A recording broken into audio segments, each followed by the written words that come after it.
আসসালামু আলাইকুম, welcome to my channel Mehnaz cooking recipes. আজকে আমি আপনাদের জন্য আবারও একটি মজাদার রেসিপি নিয়ে চলে এসেছি, আর সেটি হলো ম্যাগির পকোড়া। ম্যাগির পকোড়া তৈরি করা খুবই সহজ ও ঝটপট, তৈরি করে নেওয়া যায়। তাই বাড়িতে হঠাৎ করে গেস্ট আসলে ও বিকালের চায়ের সাথে ঘরে থাকা উপকরণ দিয়ে এই পকোড়াটি তৈরি করে নিতে পারেন। তো চলুন রেসিপিটি শেয়ার করে ফেলি। তো প্রথমে নুডলস সিদ্ধ করার জন্য প্রয়োজন মতো পানি অ্যাড করব। তারপর দিয়ে দিব নুডলস। আমি 2 প্যাকেট নুডলস নিয়েছি, আপনারা আপনাদের প্রয়োজন মতো নিতে পারেন।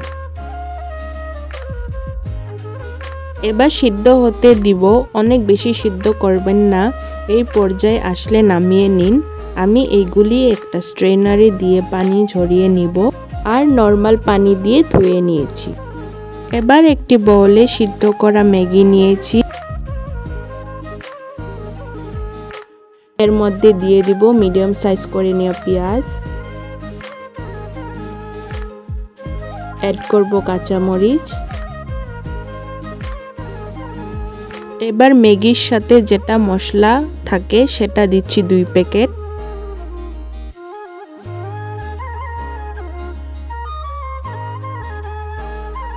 তারপর দিয়ে দেব হলদির গুঁড়ো, জিরে ধনিয়ার গুঁড়ো এবং লঙ্কার গুঁড়ো, আর প্রয়োজন মতো নুন দিয়ে ভালো করে হাতের সাহায্যে মাখিয়ে নিব। আমি এখানে ডিম ব্যবহার করিনি, আপনারা চাইলে ডিমও ব্যবহার করতে পারেন।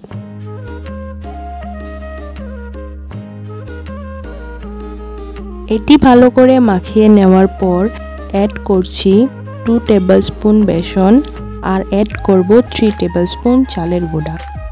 এখন আমি হাতে একটু পানি নিয়ে মাখিয়ে নিব। এটি একটু মাখো মাখো করে তৈরি করবেন।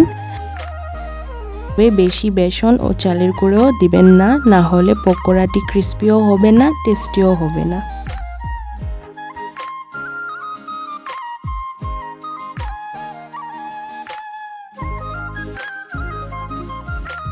দেখুন এটি মাখানো হয়ে গেছে।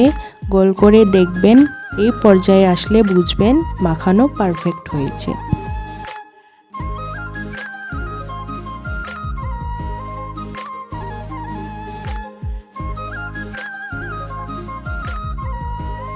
এবার ভাজার পালা। আমি প্যানে বেশ কিছুটা সাদা তেল গরম হতে দিয়েছি। এবার মিডিয়াম হিটে গোল গোল করে পকোড়ি কয়টা ভেজে নিব। এখানে আমি পকোড়াগুলিকে একে একে উল্টে নিব।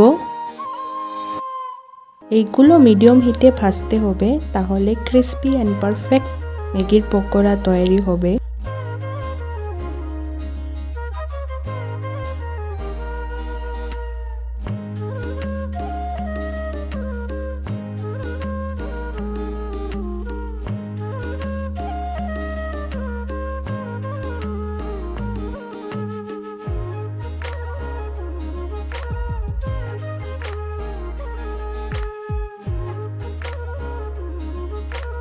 দেখুন পকোড়াগুলিতে পারফেক্ট ব্রাউন কালার চলে এসেছে।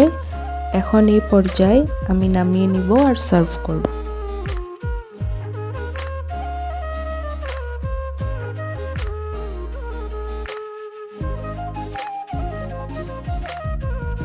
দেখুন আমি সার্ভ করে দিয়েছি।